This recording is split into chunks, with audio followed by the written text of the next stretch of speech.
All right, let's move on to the next email. And the next email today comes to us from Morgan Alvarez, who writes, "Greetings from Cleveland." I like Cleveland. "You may have taken Lebron, but we still love you here." Of course, you guys know LeBron James is now in Los Angeles. Last week, you talked about Scarlett Johansson playing a transgender character in that movie, Rub and Tug. Did you hear that she left the role and her comments about why? Do you think this was the right move for her?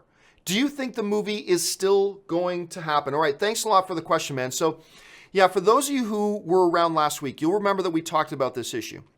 Scarlett Johansson and her production company were making this movie called Rub and Tug about this gangster from the 1970s who was born a woman, then identified as a man, and like ran a brothel and kind of did the runaround around the mob. And I think it was set in Pittsburgh. I can't remember. Did a runaround around the mob, all this kind of stuff. It sounded interesting. And Scarlett Johansson, like an apex, one of the very, very few apex level actresses in the business today, both in star power and in acting ability, was going to lead the film. And she was going to play the lead character. Now, this started a controversy that some people started voicing concerns that she, not being a transgender person, shouldn't play the role. Now, my argument at the time was that, hey, actors play things and people that they are not. Whether they're playing aliens, whether they're playing, somebody of a different, whatever. Actors play people that they are not. And I thought it was a good move for Scarlett Johansson to be in this role. I thought it was going to bring a lot of attention to the project, which I thought was a good thing for everybody involved, all that kind of stuff. But there were people with concerns as well, some legitimate concerns as well. So at any rate, the next chapter in this whole controversy is now that Scarlett Johansson has been pressured to step out of the project. And she put out a statement, a very, very well drafted statement that I'm pretty sure her PR people probably wrote for her because it's very diplomatically written. But basically saying, hey, I cherish the fact that this started a conversation. I've heard people saying this, so I want to respect that. I'm going to step out of it. Me and my production company look forward in the future to making projects that are about, representation and inclusivity and all that kind of stuff. It was a good statement. Here's the interesting thing. She never said in her statement that they were still going to make this movie. Now, that doesn't mean they're not. Let's be clear about that. That does not necessarily mean they are not still going to make this movie. I just found it interesting that there was nowhere in her statements that said we're still going to make this movie. And here's what I have to wonder, okay? Here's what I have to wonder.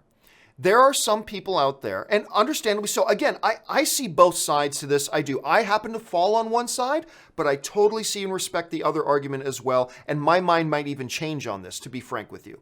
But let me just express kind of where my point of view is in this, because I have nothing to offer you guys, if not just my honest opinion, be it right or wrong, okay? All I've got is my opinion. Let me share it with you. I think in this whole, there is an effort in certain segments, particularly in Hollywood, to increase awareness of transgender issues and to increase awareness. Because look, I'm a pasty, straight, boring white dude. I mean, I know crap about the real issues, okay? Let's just be clear about that. I know crap. But I know there has been an effort in circles and in Hollywood in particular to try to increase awareness of transgender issues for clueless people like me, to try to increase awareness and inclusivity, to increase the idea of representation and equality and things, and that's all good stuff. It's all needed stuff. It's great stuff. Here's my concern. My concern is while there are some people celebrating Scarlett Johansson's decision to step down from this film, I cannot help but wonder if we have just saved a nickel at the expense of $10. I can't help but wonder, and again, maybe I'm wrong, and I'm open to have my mind change. I'm just saying. Right now I feel like, yay, we just saved a dime, and it only cost us $10 to save a dime. That's what I feel. I feel like the effort has just been set back. I feel like now, instead of having a movie with like one of the apex actresses in the business leading the way, that would hopefully bring more attention to these issues. And remember, to a lot of Americans, I believe to a lot of Americans, this is not a political issue. This is a human issue. It's not politics. This is a human issue. I believe to a lot of Americans, the issues of the transgender issues are a theoretical thing, because I think most Americans don't know anybody. They don't have anybody in their circles that is a part of this issue. They don't know anybody that is a part of this issue. So to a lot of Americans, this whole thing about transgender stuff is just theoretical. And I think a movie like this would have been another step forward, particularly with somebody like Scarlett Johansson, a huge advocate, starring in the film, would have been a significant step forward in increasing the conversation, taking it from a theoretical issue to a tangible issue, and taking it from a theoretical issue to a human issue, and humanize the issue for a lot of people, make it tangible for people. But she was bullied, and she's been pushed out of the role. Make no mistake, her statement was very well, she was very eloquent in her statement, but make no mistake, she's been bullied out of the role. She's been pushed out. And now, I have my doubts that this movie's even going to get made.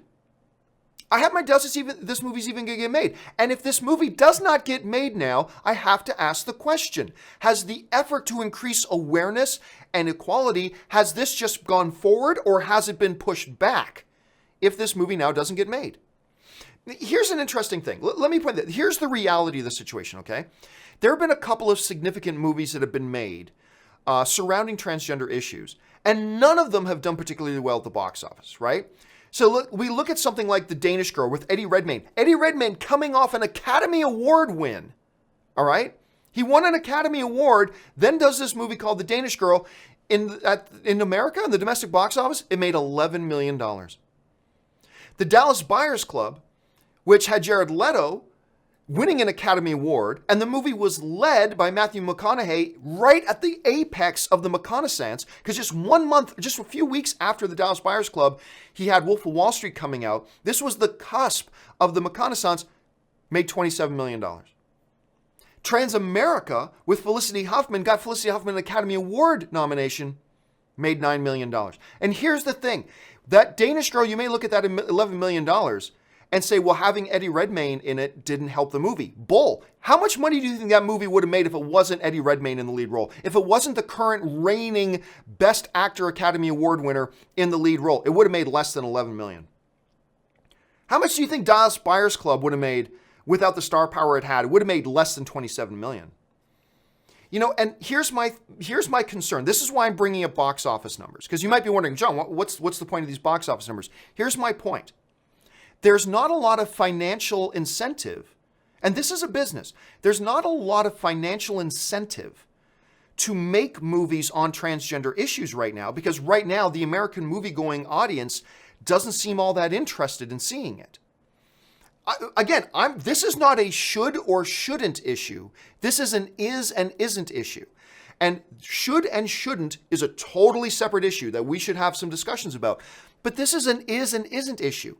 Right now, box office numbers confirm that the American movie-going audience isn't all that interested right now in going out and supporting transgender-themed movies. They're just not. I mean, that's not me making it up. The numbers prove it. Now, should the American audience be more into those stories? That's a different issue. But right now we're talking about is and isn't, right? And my question is this.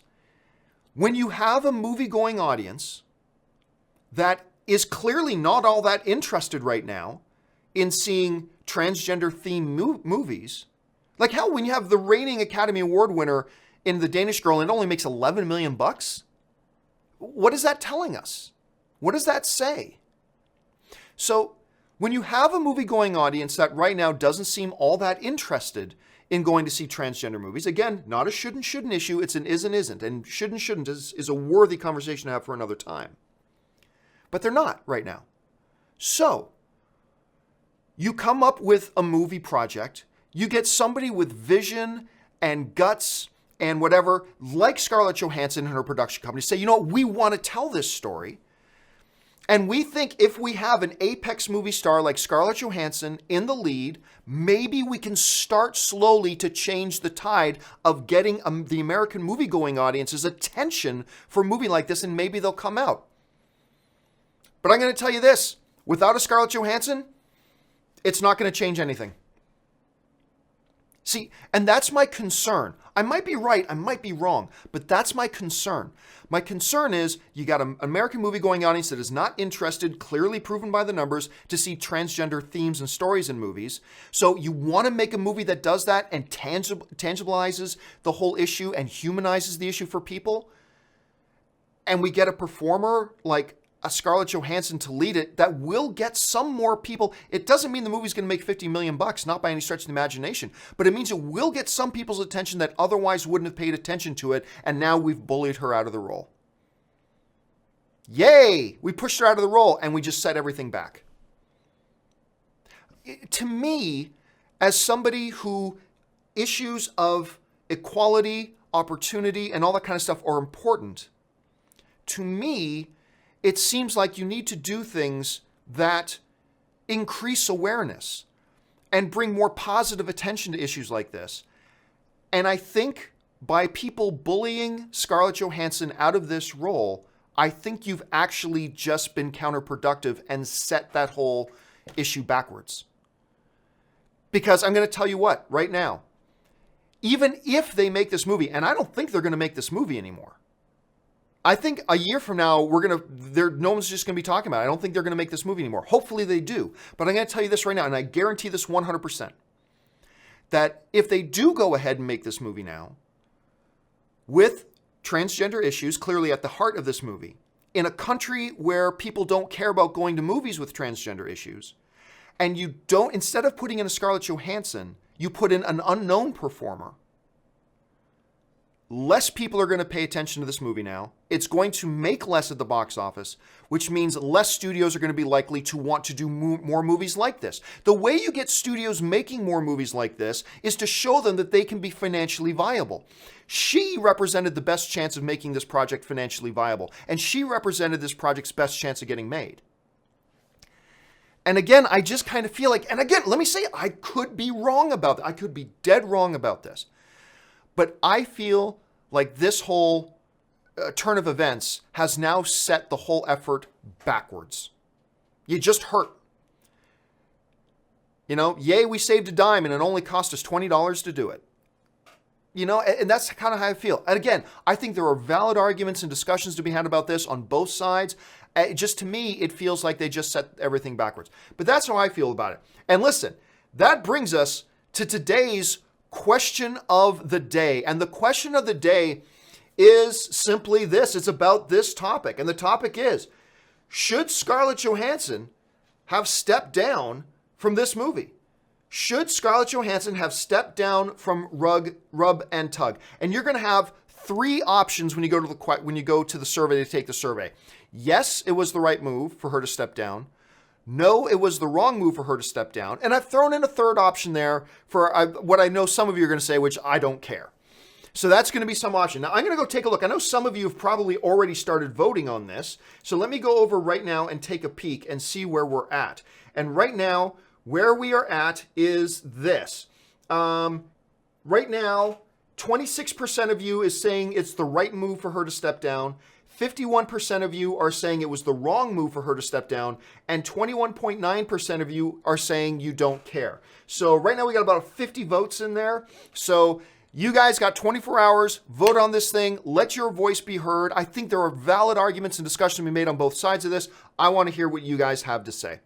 Okay, with that out of the way, let's move on now to our